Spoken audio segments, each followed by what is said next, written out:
En manchette aujourd'hui, fermeture imminente d'une résidence pour personnes aînées à Lassar et début des préparations pour les sentiers de motoneige. Le TVA Nouvelle Midi commence maintenant.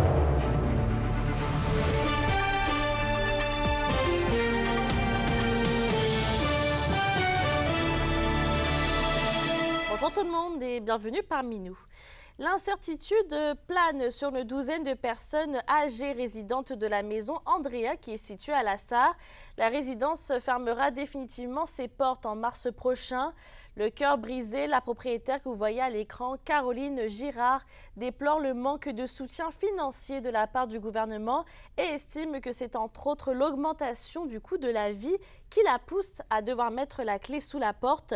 On vous reviendra, oui, donc ce soir avec le témoignage de la propriétaire et de certains 18h au TVA, et de certains résidents au TVA de 18h. Une collision frontale survenue samedi dernier vers 16h a fait 2 blessés sur la 117.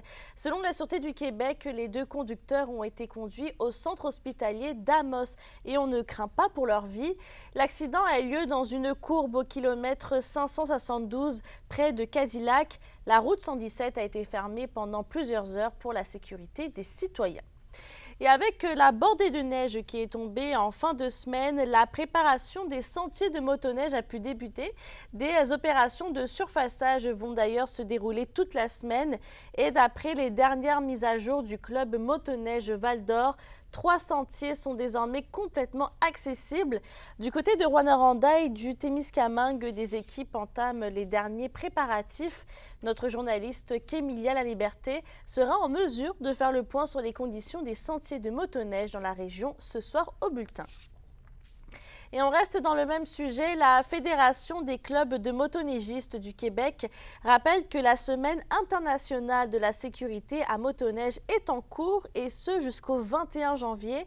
Plusieurs actions de sensibilisation seront réalisées partout au Québec en collaboration avec la Sûreté du Québec et le gouvernement. Les motoneigistes peuvent compter sur la présence de plus de 1200 agents de surveillance de sentiers dans la province.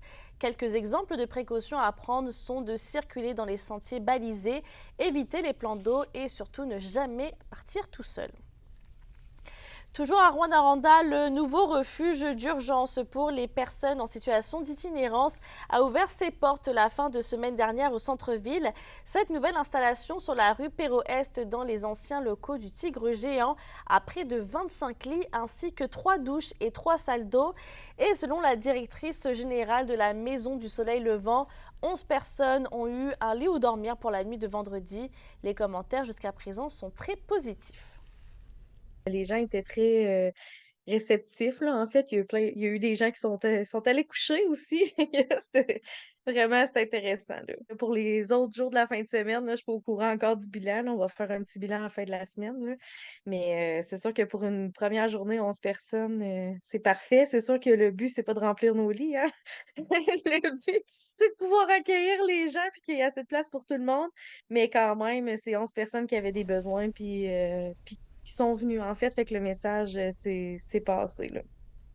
Et on reste à Rouyn-Noranda. Récemment fermé, le bar Le Chill fait partie d'une série de discothèques qui ont dû mettre la clé sous la porte au courant des 10 dernières années à Rouyn-Noranda. Quasi amputé de sa vie nocturne, est-ce que la ville peut voir son attractivité touristique impactée par la fermeture de ce type d'établissement? Pour répondre à cette question, notre collègue Anthony Dallaire en a discuté avec les propriétaires concernés ainsi que le centre local de développement.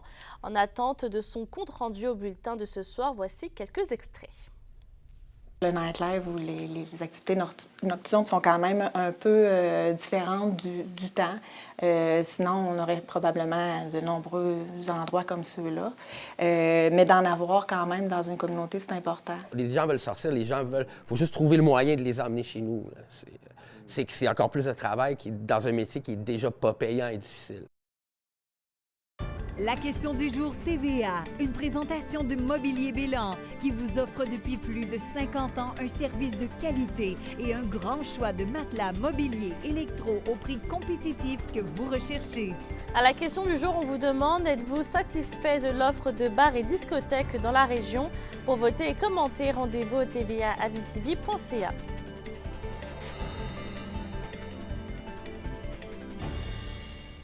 La municipalité de Kipawa recherche un préposé au permis et à l'immatriculation pour ouvrir le plus tôt possible le comptoir de service de la Société d'assurance automobile du Québec qui est fermé depuis le 22 décembre dernier. Depuis le départ du seul préposé, les citoyens du sud du Témiscamingue sont donc dans l'obligation de parcourir une centaine de kilomètres afin d'obtenir des services de la SAQ au bureau de Ville-Marie. Rappelons que la SAQ a annoncé récemment la fermeture du bureau de Ville-Marie tous les lundis dans le cadre d'un projet pilote qui inclut également les points de service de la SAR dans la région. Dans un autre dossier, réuni en assemblée générale le samedi dernier, le syndicat de transport KEPA-CSN a entériné une entente de principe qui est survenue le 8 janvier dernier entre Transport KEPA, le syndicat affilié à la Fédération des employés de services publics et le Conseil central de l'Abitibi-Témiscamingue Nord du Québec de la CSN. Ce syndicat représentant les préposés à l'entrepôt, les mécaniciens et les camionneurs s'est entendu avec l'employeur après 5 rencontres de négociation. D'une durée de 4 ans, les salaires seront donc majorés à environ 13%, dont 5,75% la première année, afin de tenir compte du coût de la vie. Et justement, en parlant de négociations, après 2 semaines sans déclaration aux médias, la Fédération interprofessionnelle du Québec a fait le point plus tôt ce matin sur l'état des négociations avec Québec. Et selon la presse canadienne, le syndicat qui représente notamment les infirmières n'a aucune entente encore sur la table malgré des avances. Les négociations vont donc se poursuivre. La FIC confirme qu'elle n'a pas l'intention pour l'instant de tenir d'autres journées de grève à l'instar de novembre et décembre dernier. Cisco en fait annonce le retour de la fête d'hiver de Rouyn-Noranda qui se tiendra du 22 au 25 février prochain à la Côte Météo. L'accès au site principal sera encore gratuit pour tous et les inscriptions aux activités sportives sont maintenant ouvertes. Les tournois de soccer sur neige et de hockey-bottine se tiendront du 23 au 25 février alors que les coureurs prendront le départ tous ensemble dimanche 25 février pour la course Fonderie-Orne. Également au menu, le labyrinthe des jardins, glissade sur tube, patinage, animation, plusieurs spectacles et le sentier illuminé qui restera en place jusqu'à la fin de l'hiver. C'est rendu une tradition chaque année, puis chaque année, il y a des nouveautés, des choses, mais là, en ce moment, ce qu'on annonce, c'est toutes les activités avec inscription, qui sont généralement nos activités où il y a le plus de participation. Donc, on parle de le 5 km, le 10 km hivernal aussi, il ne faut pas l'oublier, hein, c'est quand même quelque chose là, de courir quand il fait des fois moins 20.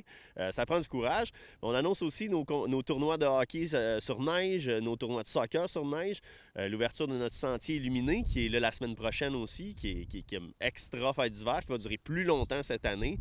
Donc, c'est beaucoup d'activités comme ça là, qu'on lance en ce moment. Les Huskies de Rouyn-Noranda passent à côté d'un week-end parfait en raison d'une défaite de 4-0 contre le Drakkar de Baie-Comeau dimanche. Le week-end était pourtant bien parti pour les hommes de Martin Dagenet. Vendredi, la Meute s'est quand même bien battue pour obtenir une victoire de 5-4 contre les Saguenayens de Chicoutimi. Antonin Véro a été la 3e étoile du match pour l'équipe de Rouyn-Noranda. Et samedi, la Meute a facilement remporté le match 4-0 contre le Drakkar. Un autre affrontement est prévu ce jeudi à 19h à l'Arena Glencore. Pour ce qui est des Foreurs de Val-d'Or, eh bien, la fin de semaine a été difficile. C'était une défaite vendredi dernier lors de leur affrontement avec les Olympiques de Gatineau qui ont gagné 4-1. Connor Macy a inscrit le seul but de la partie pour le Vert et Or. Samedi dernier, malgré 28 lancés au but, le match a été une défaite écrasante pour les Foreurs avec un score de 6-0 pour les Voltigeurs de Drummondville. Et le prochain match est ce vendredi à 19h au centre Anico Eagle contre le Drakkar de Baie-Comeau.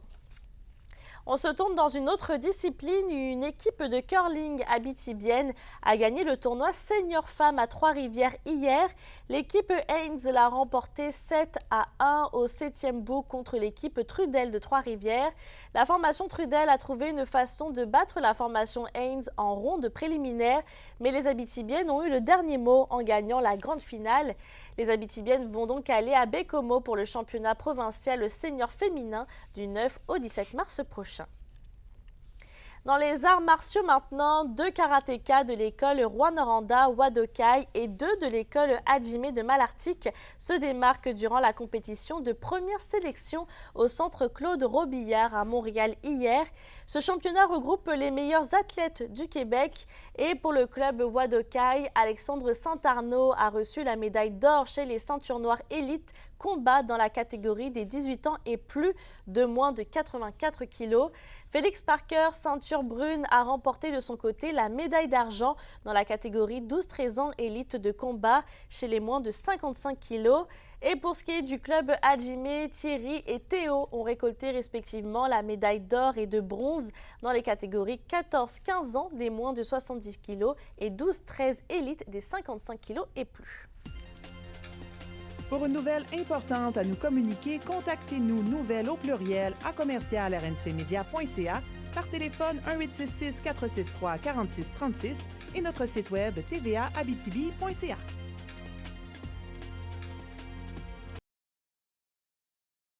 À la météo aujourd'hui, le tapis blanc va rester dans la région puisqu'on s'attend à de la neige intermittente avec une accumulation de 2 cm par endroit. Et côté température, il va faire un maximum de -7 avec un refroidissement éolien allant jusqu'à -16. Pour ce soir et cette nuit, ce sera partiellement nuageux en Abitibi avec un 40% de probabilité d'averse de neige. Au Témiscamingue, ce sera aussi de la neige intermittente avec encore une accumulation de 2 cm par endroit. Il devrait faire un minimum entre -16 et -14 degrés.